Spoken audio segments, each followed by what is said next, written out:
مگر قرآن نے یہ کب کہا ہے کہ ایک دفعہ پہنچا دیجئے؟ قرآن کہہ رہا ہے، اللہ کہہ رہا ہے بار بار بولیے علی کی ولایت۔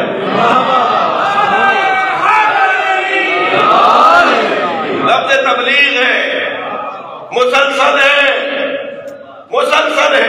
اچھا، اگر آپ کی توجہات یہاں پر موجود ہیں تو میں یہی ایک جملہ کہہ دیتا ہوں کہ نبی کو اللہ نے حکم دیا، سرکار کو اللہ نے حکم دیا کہ بار بار پہنچائیے، بلغ، باب تفعیل اس کا امر، جس میں استمرار ہے۔ مولانا سدھو والے کے لیے جملے مدرسے کے بول رہا ہوں جی، جس میں تسلسل ہے، بلغ، تبلیغ، تفعیل، تدریج، تنزیل، ترتیب، بول دیے بہت سارے الفاظ، تسلی ہو گئی۔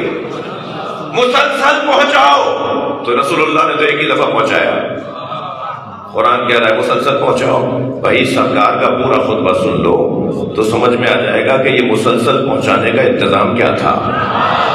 ڈاکٹر صاحب میں اب آپ کو پہچانوں اتنی دیر میں، اللہ آپ کو شفا و صحت عطا فرمائے۔ ایک صلوات اور پڑھ لیں محمد و آل محمد۔ بھائی اس سے بلند صلوات دیا کریں۔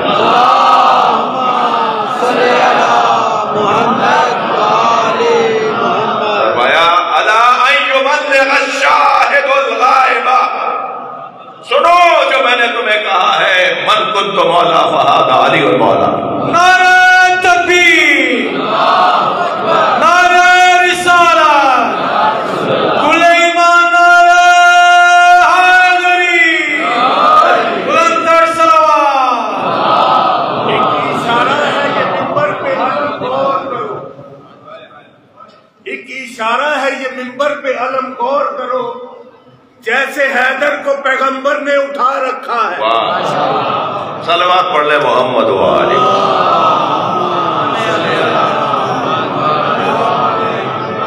صلوات سب نہیں پڑھتے، میں کیا کروں؟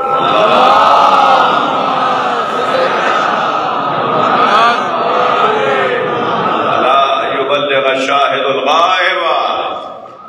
میں نے جو من کنت مولا کہا ہے، لازم ہے ہر شاہد پر کہ وہ غائب کو یہ پیغام پہنچائے۔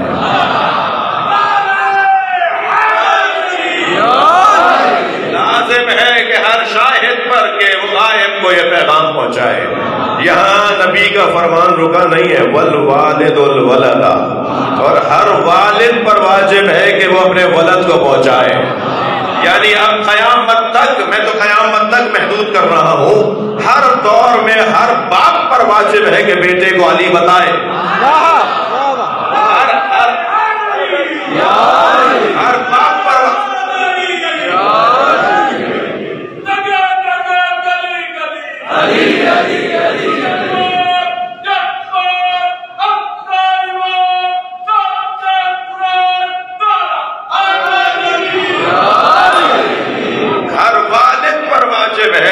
ولد کو بتائے۔ ایک میں اپنے مزاج سے ہٹا ہوا جملہ کہنا چاہ رہا ہوں، بہت برا نہیں ہے ورنہ بولتے ہی نہیں۔ جب نبی نے فرما دیا کہ ہر والد پر واجب ہے کہ وہ ولد کو علی پہنچائے، تو وہی والد تو ولد کو پہنچائے گا نا جو والد ہوگا۔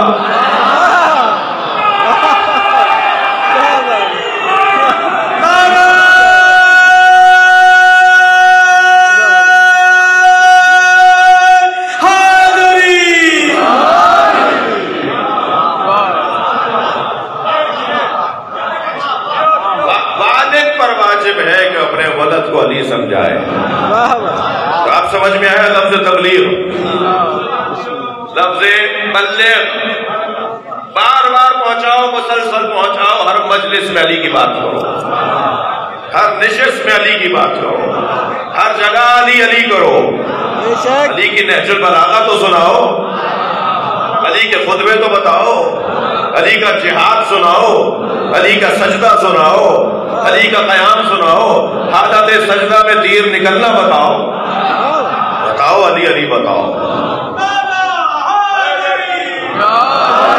اسی خاندان کا لفظ ہے تنزیل، تبلیغ، ترتیب۔ لہذا قرآن کے دو طرح کے نزول ہیں، نزول دفعی جس کے لیے لفظ انزال استعمال ہوگا، اور نزول تدریجی جس کے لیے تنزیل کا لفظ استعمال ہوگا. ٹھیک ہے.